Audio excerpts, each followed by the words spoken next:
Hi and welcome to Dal's House TV. I'm Betsy Singer. We are on location in Minneapolis, Minnesota, where Little Enchantments is one of only 3 stores in the entire state of Minnesota that sells miniatures. Inside, Karen Fernholz is not only the store owner, but she has millions of excellent how-to ideas with miniatures.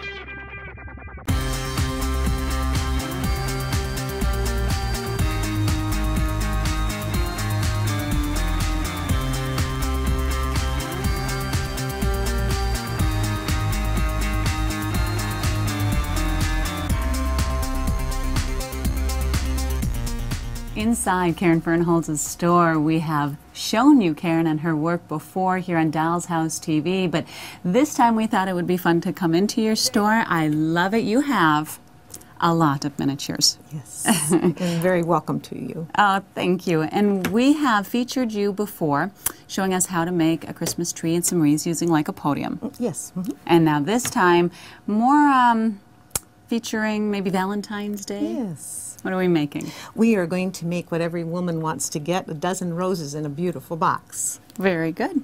What do you start with, and what are the materials we're going to be using? Well, this material is called Pellin, and it is just a translucent type of paper. You can use anything that you can see through, even tissue paper. I'm making a pattern out of this. And this is a burnisher to help make folds, an X-Acto knife to also pre-fold, a ruler, a pencil, and some paper. And in the cup? Oh, sorry. Don't want to forget the syringe of glue. The syringe of glue, last time I used glue with toothpicks and my fingers were a mess. So I thought I'd introduce this new tool that's a syringe you can buy for gluing things with, hopefully not get such a mess. Okay. With getting started, what kind of paper are you using for the box? Is that just regular construction paper? Actually, it's like scrapbook paper. Mm-hmm. It's a little bit firmer. And here is the box, and we'll see the roses inside. Beautiful. And do you have 12? I have what looks like 12. And for our circumstances, we're going to say that's a dozen in there. Yes. All right. Okay, maybe I should turn it this way so you can see the... I did borrow an FTD sticker from the internet, so I hope that they're okay with that. When I do folding and cutting, I usually do it on a mat because then I can have the lines to line up the paper. This really, if you look at it, this piece of Pellin is not straight. Mm-hmm. So I'm wanting to make sure that I use my lines. And you're going to be working with about a 2-inch square area with little tabs hanging down. And I've written it down, but also I'll talk as I go. The box really is just measuring in increments and then just adding tabs. And this idea will turn into a box shaped like this, but you can make it for many other shapes, which I'll show you at the end, for many other sizes. Mm-hmm. Okay, so the first thing we want to do is make our pattern. So I'm going to, on the Pellin, right on the line, I'm going to make my bottom line. And then I'm going to measure up 3/8 of an inch. So with something like this, I would think that I would use a pattern, but you're starting this pretty much kind of freehand with using the lines. Right, so people can make their own patterns to use. 3/8. And I make 2 lines. And with the advantage of this is I can also check to see that one looks a little bit higher, so I'll do it just a little bit like so, so that I can get it straight. And then I go up and I measure, the next one is 1/2 inch up.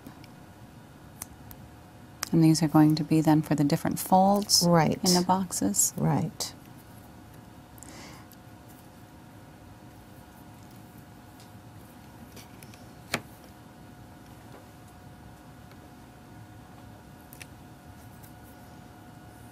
With a project like this, and once it's completed, would you put something like this in a room box? I mean, in your Oh, you can do it in a dollhouse, a room box, anything like that. Sometimes you can just give them to people as they are. And then we do 3/8 again so that this measurement and this measurement are the same. Okay. Because they're the two sides.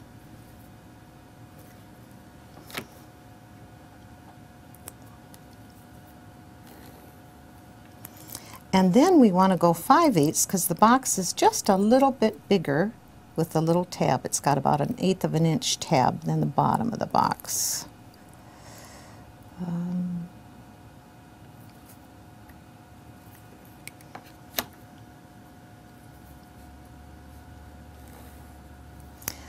Then I'm going to just slit down about 1/8 of an inch and make another line here. And then the middle is about here. You can, if you want, you can make another little part for the top of a box that's shaped like an envelope there too.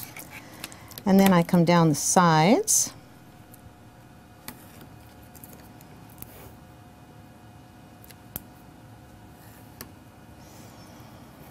We want this tab to be as big as the side, which is 3/8. So we're going to make sure that I go to 3/8 of an inch here for this tab.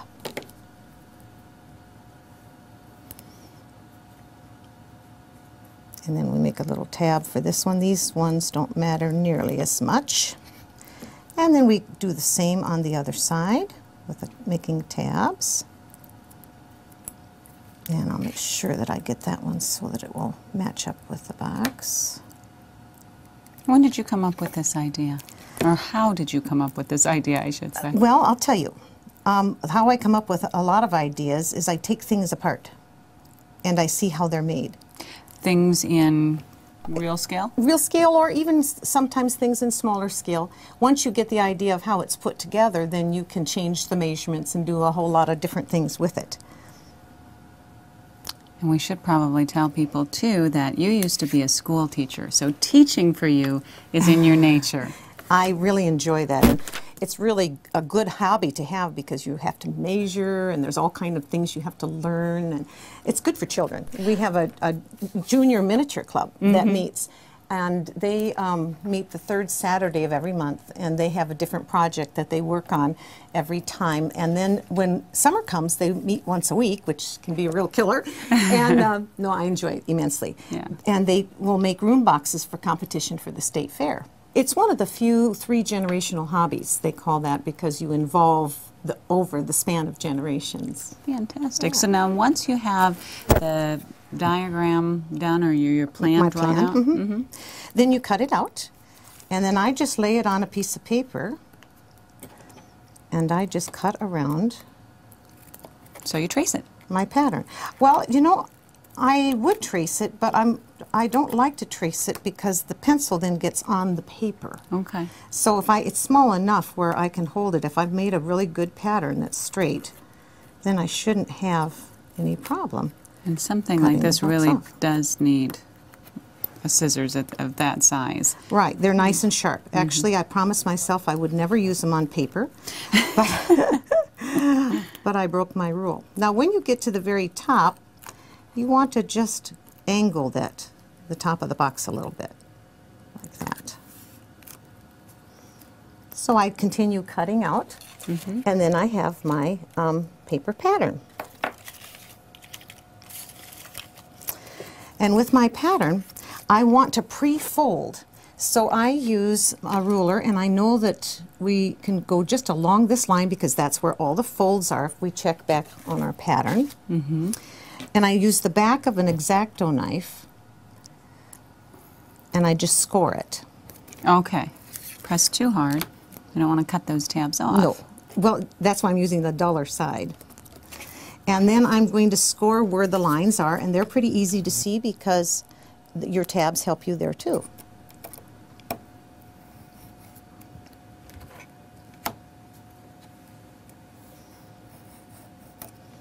And then we'll score here's our box top. And then the very tip top of our box folds down over. So now that they're all scored, I don't know, it's very hard to see the lines, but they're there, and then it's much, much easier to get a precise fold. So here's our little folded box. This is, I put lines in that, and I prefer not to for that reason, because then they show up a little bit. Yeah. But this is our sample. So it's Okay. And then this is my handy dandy glue syringe. Actually, I found this at a vet. This is what they use to brush dogs' teeth with, I guess. Look at you being so creative with even how you use your glue. And then you just glue the tabs together. What kind of glue are you using? This is just tacky glue, Tacky glue. regular craft glue, white glue. I prefer that over Elmer's. Oops, I forgot to fold that one. Because it's just a little less water content. Okay, so And it's... Elmer's takes a little longer to dry and is a little bit runnier. And then we do the same on the other side. We just put a little glue on our tab.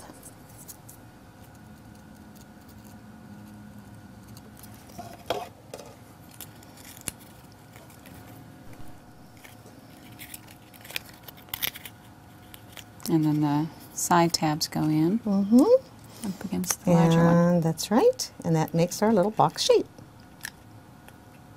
Now once you might want to do a couple of these, and you'll discover different things like, oh, I needed to cut this a little bit bigger or a little smaller as you go, and then you can kind of perfect your pattern. But then you can use that pattern in education, we call it the transfer of information, and change the measurements. And then you can have all different size boxes. And you can even make a candy size box with candy in it to give your Valentine candy. Then I take green paper for the liner, back to our little flower box. You can use anything you want. And I know that I'm going to want it just a little bit bigger than my pattern because I want it to fold over. So I can see here that this is the size of my box. So I probably am going to cut it just a little bit bigger along here, maybe about 3/8 of an inch, so that there's a fold over. And how I would do that. And for this, it's just regular tissue paper. Just regular tissue paper, right.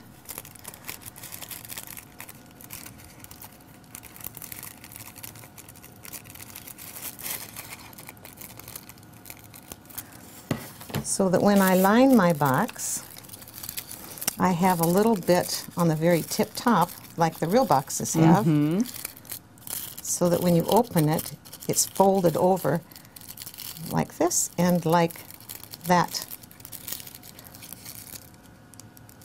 Excellent. So you open it up and there are your roses. Now I took this little sticker, or you could make up a florist or put your favorite florists on here to decorate that. And you're not limited just to using that white paper. There's some really neat products out that you can also use. This is a suede cloth paper. And then there's the shiny paper. Can you imagine using some of those and making different boxes? Well, for people who want to take a look at some of the items that you have in your store, I mean, you have millions of items to help you make or use a kit or actually buy finished products. Where can people go online? LittleEnchantments.com. Very good. Well, Karen, thanks for showing us how to make this flower box. Well, Betsy, thank you. It's always a pleasure. And thank you so much for logging on. We'll see you next time.